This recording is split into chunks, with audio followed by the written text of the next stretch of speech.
Dans cet exercice, nous allons calculer la limite lorsque x tend vers 0 de 1 moins exponentielle x facteur de sinus x, le tout divisé par x carré plus x cube.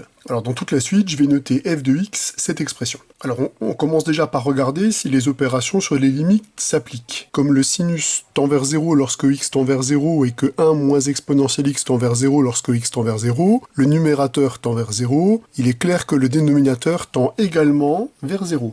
On a donc une forme indéterminée du type 0 sur 0. Pour lever cette forme indéterminée, il nous faut savoir à quelle vitesse le numérateur et le dénominateur convergent vers 0. On va déjà s'occuper du dénominateur, qui est clairement le plus simple. Effectivement, puisque on peut tout de suite noter que x cube est négligeable devant x carré lorsqu'on est au voisinage de 0. Pour le vérifier, il suffit de travailler avec le quotient.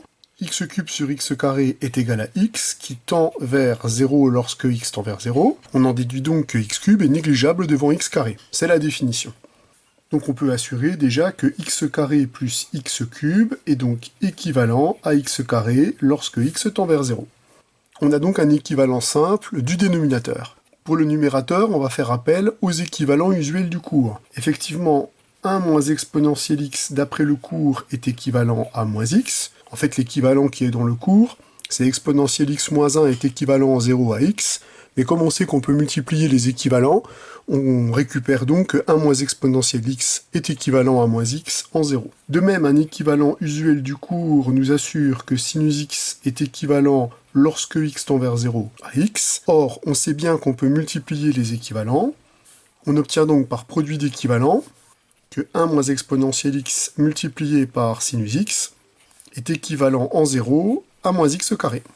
Étant donné maintenant qu'on a un équivalent du numérateur et un équivalent du dénominateur, eh bien on peut récupérer un équivalent de la fraction. En effet, par quotient d'équivalent, on peut dire que f de x est équivalent en 0 à moins x carré sur x carré, et donc équivalent en 0 à moins 1. Or, un théorème du cours nous assure que deux fonctions qui sont équivalentes en 0 possèdent la même limite en 0. Conclusion, la limite lorsque x tend vers 0 de 1 moins exponentielle x fois sinus x divisé par x carré plus x cube est donc égale à moins 1.